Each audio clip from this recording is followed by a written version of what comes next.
Kuya Kevin umiiyak dito. Ayun o. So yun, ganito yung itsura natin pagkatapos mag-grinder. Kalahating kanin. Pag nag-outside kami, ganyan yung trabaho namin. Kaka-out lang natin, road trip muna kami ni Kuya Kevin with Magengeng. Let's go! Umiiyak si Kuya Kevin. Oh. Umiiyak na naman, gagi. Umiiyak. Ay go. 1.7 eh, 1.8 lang sahod ko. Grabe naman to. Masarap yan. Hey, social. Naka-burger pa.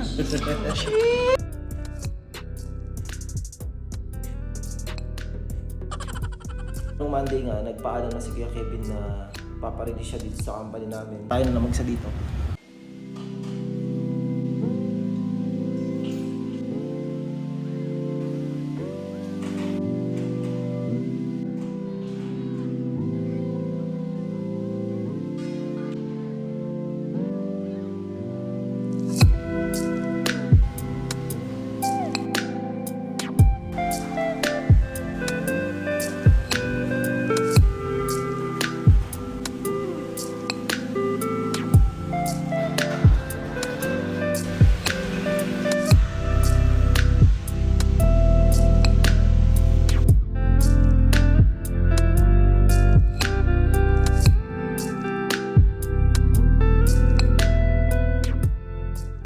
So yun, bali ngayong araw, ito nga pala yung trabaho natin ngayon. Dalawang malaking container. So first time ko lang makakagawa nito, yung ganito kalaki ah. Yung isa nasalang ko na. Nakatatlong salang to na 15 minutes. Kaso may mga natitira pa rin. Ito yung mga sinasabi ko na pag may mga natirang pintura, kailangan grinderin. Kasi hindi yan kakapitan ng panibagong pintura. Tsaka pangit siya tingnan. Kaya yun, ito na nagpapahirap sa atin. Parang ito yung pinakamahirap na part sa trabaho ko. Kasi hawak ka ng grinder, tapos yung alikabok. Kaya kailangan naka-face mask, naka-gloves, naka-ganto. Si Kuya Kevin umiiyak dito. Ayun o. Ayun ang trabaho niya ngayon. Meron siyang trabaho. Yee! Ayan. Nagtatanggal siya ng mga takip. Let's go. So trabaho muna tayo.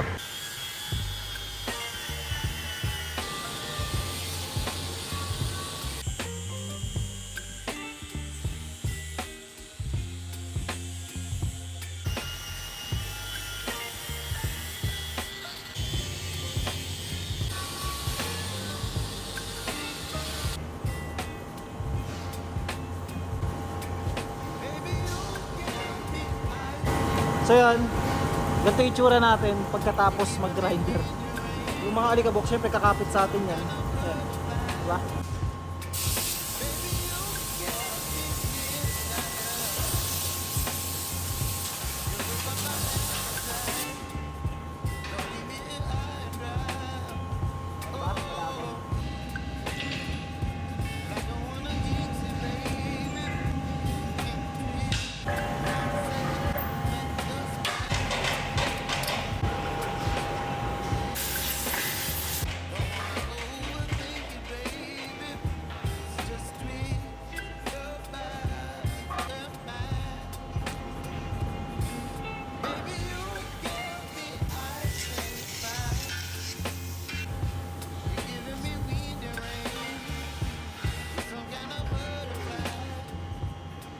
So yun, bali isa lang muna yung ginawa ko. Tapos pinasok ko na siya dito sa powder coating. Kasi isiset pa yung mga yan. Kasi di ba galing tayo sa maliit, tapos malaki. I-adjust yung mga na yan. Mga spray gun na yan. So yun, tataas. Titingnan natin dito kung tatama. Okay, napapasok mo siya dito.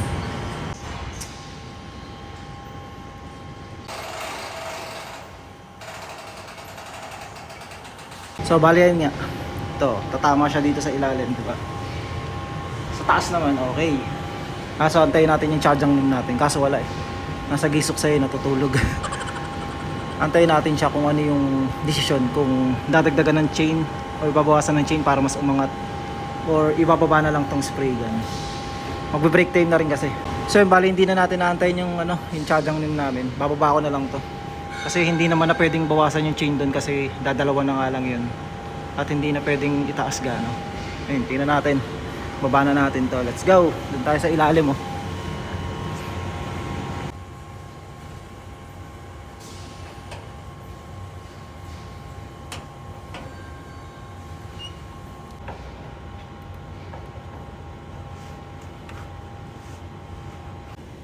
Oh, makakawit.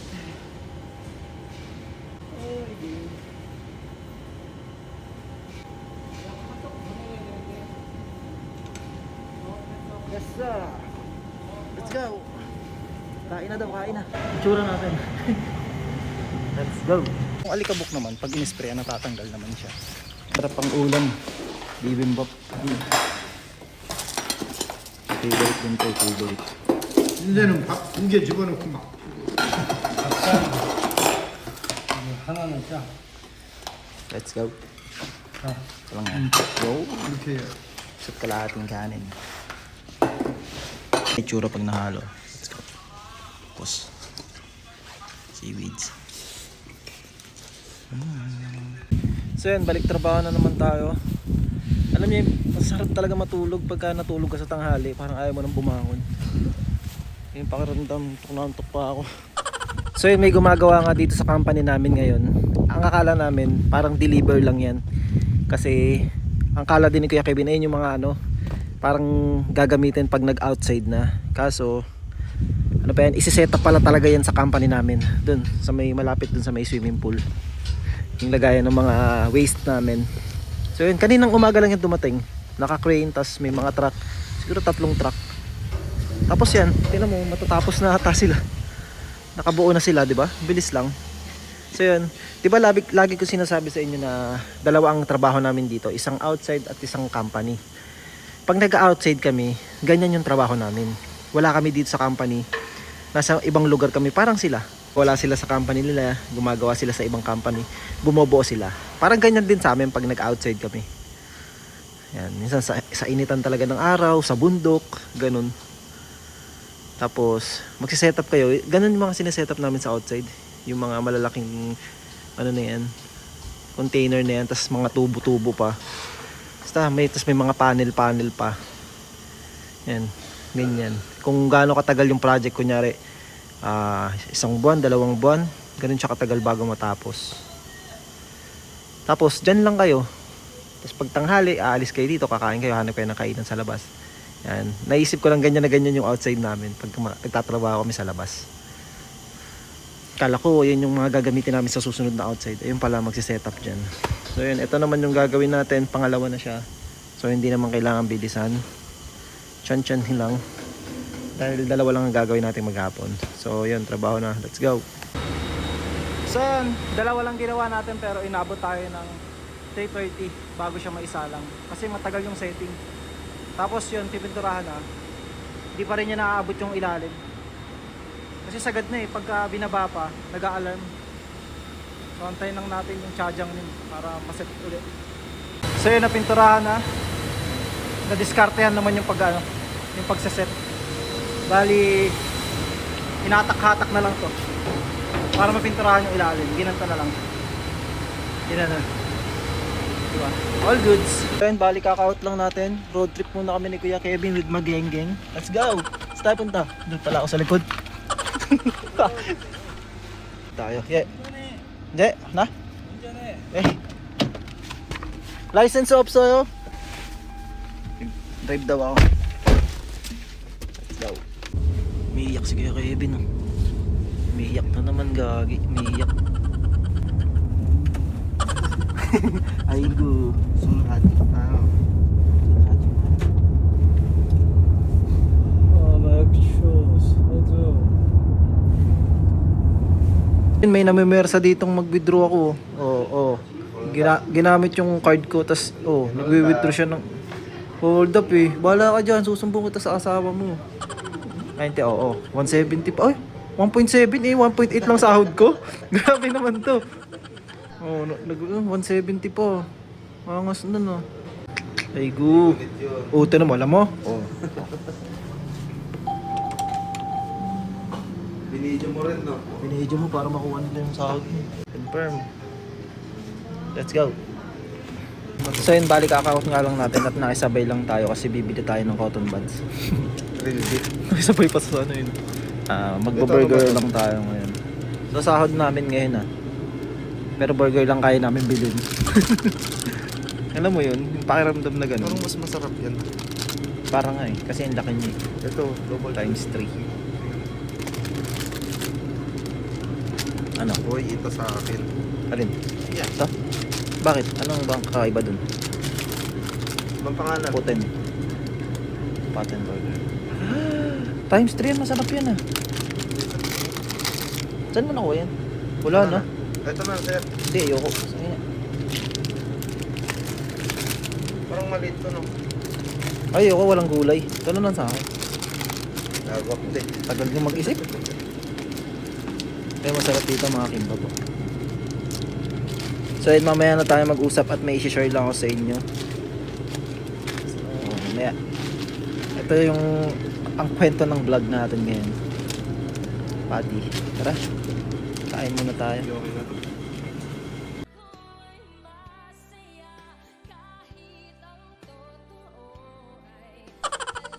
So yun, bali ito yung dinner namin ni Kuya Kevin. Social. Naka-burger pa. Sheesh. Ish. May cheese pa. Pancit canton with chicken, with burger. Ayun ang ano namin ngayon. Hindi kami mag-rice ngayon. Siyempre, healthy living nga kami. Diba? Ganun talaga kami. Minsan lang. So yun. Kain. Let's go. Hey. Sarap po. Yun nga. Ba't dalawa lang pa? Isa lang pati. Ewan ko sa binili mo. Dalawa na kalagay dyan eh. Dalawa. Sa'yo. Tatlo akin. Tatlo ba? Oo, mayabang pala ito Yan, binigay ko siya kanina. So yun, kain. Let's go.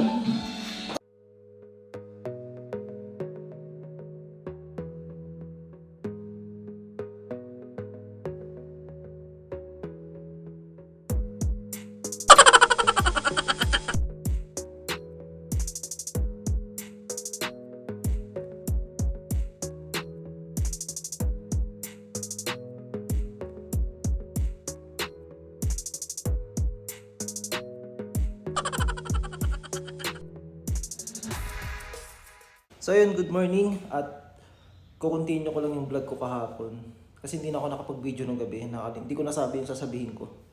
So nag-vlog ako tapos walang ending.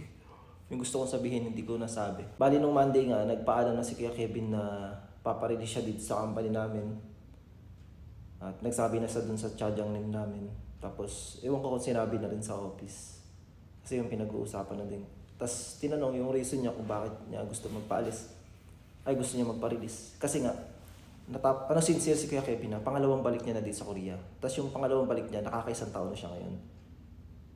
Tapos, yung mga remaining niya na taon dito sa Korea, parang kung may extend pa siya, siyempre may extend naman yan, 3 years na lang. 3 years and 10 months. Pa. So, dito kasi sa company nga namin, di ba, basic salary kami. Pero siya, mas mataas siya sa akin. Kasi matagal na siya dito, lagi siyang ini-increasean. Ang basic salary ni Kuya Kevin dito, 2.3 million. Pero, ayun yan, siyempre katagalan at may pamilya na si Kuya Kevin, lalo't may baby siya na bago. Hindi nga daw siya makaipon, siyempre may baby siya. Ayun yung reason niya para magpa-release dito. Kasi nga, siyempre may 3 na anak niya, ganun. Hahanap siya ng ibang company na mas malaki yung sahod. Na yung company na sumasahod ng mas mataas. Di ba kala Kuya Jay nga, kasi puro OT doon at pasok ng Sabado-Linggo. So, ayun yung gusto ni Kuya Kevin na ganung company kasi nga dito sa amin walang pasok ng Sabado at Linggo. Ang iniisip niya kasi yung panahon. Sayang kasi yung mga natitira niyang panahon dito. Kunyari, 3 years and 10 months pa siya. Kung 2.3 lang yung sahod niya, sayang yung panahon, di ba? So, yung lipat lang tayo ng pwesto kasi may tao na dito sa office. So, yun na nga, nagpaalam na si Kuya Kevin noong Monday. At gusto lang talagang gusto pang makausap ni Kuya Kevin yung isa namin yung director. Ayun yung isa sa mataas dito yung sadyang tas yun. Tsaka yun yung ka-close talaga niya, yung isa niya. Malakas siya dun sa isa niya. So hindi pa natin alam kung papayagan siya dun sa gusto niyang mangyari na magpaparelease na. At naman, kahit ako sabi ko nga sa kanya, ako din Kuya Kevin gusto mo magparelease dito. Kaso nga lang, wala kang reason, di ba? Walang dahilan para umalis ka sa company. Dahil lahat naman binibigay sa amin dito. Alam mo yun, nung wala kang masasabi sa company. Sa sahod, kasi basic talaga. Parang nabababaan talaga kami. So, ewan ko sa amin talaga dito, nabababaan talaga kami. Kasi may pagkakataon ka talaga na pwede kang kumita na mas malaki dito. Kung papasok ko ng Sabado. Kaso nga walang papasok dito sa company namin. So, ayun yung reason ni Kuya Kevin. Kasi nga, yung panahon na natitira niya dito sa Korea, kasi nga, yung asawa din ni Kuya Kevin, ayaw na siyang paalisin pa sa susunod. Kasi gusto niya na lang na nandun na lang si Kuya Kevin, na siyempre doon na lang kasi nga may anak sila, doon na lang magtrabaho sa Pilipinas, di ba? Sarap ng ganun, no? Yung feeling na hindi ka pipilitin magtrabaho, sige, tapusin mo na ng contract. Kaya ang naiisip ni Kuya Kevin na paraan, yung natitira niyang mga panahon pa dito sa Korea, sa ibang company niya lang itatrabaho. So, pagpaparelease siya dito, sa ibang company siya na mas malaki yung sahod. Siyempre, kung sumahod ka man lang dun ng 2.7 million, 2.8, tas kaya 3 million, di ba, kung may mga OT, may mapupuntahan niyang company, hindi all goods, di ba, mas malaki yung may ipon niya. Kasi pag dito talaga sa amin, wala. Kasi mataas na yung basic niya, 2.3 million na siya. Tapos may kalta, siguro nakukuha niya na malinis 2.1 million. Nasa 85,000 yata o 90,000 yun. So, ayun lang. Naman, si Kuya Kevin nakakapag-save din naman niya ng pera. Kaso nga, tinitingnan niya nga yung panahon. Kasi last niya na na-contract. Diba? Huling mga taon niya na, huling 3 taon niya na lang dito sa Korea. So yun, sabi ko rin, tama yun kasi sayang yung panahon. Kung titingnan mo, kung nakikita mo yung sarili mo na last mo na dito, so hanap na talaga ng ibang company. Kasi sayang sabi niya, matagal naman na siya dito. So sana payagan siya na magpa-release. So yun, baka bukas, pag uwi ng isanim namin, di ba nag-outside yun, kakausapin niya yun. Tapos di pa natin alam kung ano. Bali ang mangyayari niyan, pag nagpa-release yun si Kuya Kevin, nagbigay kasi siya ng date parang, ano ba yun? November 15, siya magpapa-release. Hindi pa napapag-usap-usapan eh. Ewan ko, baka sinabi na ng boss, ng tsadyang namin sa office at alam na nila. Tapos tayo, pag nangyari yun, wala na tayong kasama dito. Tapos syempre, 2 lang kami Pilipino. Bali, 1 na lang. Tapos, ayun lang. Sabi ko, wala. Parang gusto ko na magpa-release pero hindi pwede magpa-release kasi nag-release na yung isa tapos magpa-release ka rin. Tsaka 8 months pa na ako dito sa Korea. Siyempre dapat tumagal muna tayo ng 1 taon, 2. Pero depende. Kasi kung wala naman talagang reason, ang hirap, alam niyo yun, ang hirap umalis sa company kung wala ka naman talagang reason para umalis. Ba, magrereklamo ko sa ganito, hindi naman. Magrereklamo sa pasahod, hindi naman, tama naman. So, yung reason ni Kuya Kevin, parang pwede kasi matagal naman na siya dito sa company. Siyempre, kunyari, nakakapag-servisyo na siya dito sa company. So, yung reason niya na nabubabaan na siya sa sahod at huling 3 taon niya na lang dito sa Korea, gusto niya makaipon na mas malaki, gusto niya makapagtrabaho pa ng may mga OT, may pasok ng Sabado, at makaipon pa. So, yun. Parang, syempre, kung yung mga Korean dito na nakasama niya na matagal, o kaya yung boss, kung may pake sa kanya, sige. Kasi dito sa company nga namin, hindi nila mabibigay yun. So hindi naman namin masisisi yung company kasi nga saktuhan lang naman talaga yung trabaho. Hindi naman sila nagkulang sa amin. So hindi mo masisisi ng pangit dito, hindi. Napakaswerte namin sa company namin. Malas lang talaga sa trabaho. Ay sa swerte sa company sa trabaho, sa sahod. Wala kasing OT. Yun nga 'di ba lagi namin sinasabi. So yun, mag-update na lang tayo kung ayun mapaparinis nga si Kuya Kevin. Papalipat nga siya sa ibang company. Hindi pa natin alam yung mangyayari. So, yun lang. Ito talaga yung ending ng video ko. At ayun yung sasabihin ko. Hindi ko lang masabi. Siyempre kasama ko si Kuya Kevin. Hindi ko rin siya matanong. At kahapon nga yun yung pinagkikwentuhan namin yung tungkol sa alis niya siya, lilipat ng company. Puro yun. Kasi nga, hinayang talaga. Sayang yung panahon. Nagugugulin mo. Kung huling panahon mo na nga dito at gugugulin mo pa yung 3 taon mo. Tapos yung sahod ay same. Di ba? Sayang. Kung kaya mo naman kumita pa ng mas malaki dito. So, yun lang. Ganito na lang yung video natin. So, nakakalungkot lang na kung mangyayari na, syempre, kung magpaparelease Kuya Kevin, tayo na lang mag-isa dito. Wala tayong kasama. At tinatanong ko nga sa kanya kung ilang taon siya nang nawalang kasama dito. Sabi niya, matagal din bago nakakuha ng ibang Pilipino. Halos 9 months ata. Pas yung dati, 2 years ata, 3 years, ganun siya. Walang kasama. Siya lang mag-isa dito. Di ba, tibay. Ganun. Kaya yun iniisip ko, baka ganun din mangyari sa akin. So yun, hanggang dito na lang yung vlog natin. In-update ko lang para alam, kasi baka mamaya bigla na lang pumayag na, tas wala na si Kuya Kevin. Magugulat kayo, wala na sa mga videos ko. Pero hindi pa natin sure kasi sasabihin niya pa yan sa isa rin namin tsaka dun sa boss. So yun, hanggang dito na lang. Bye-bye.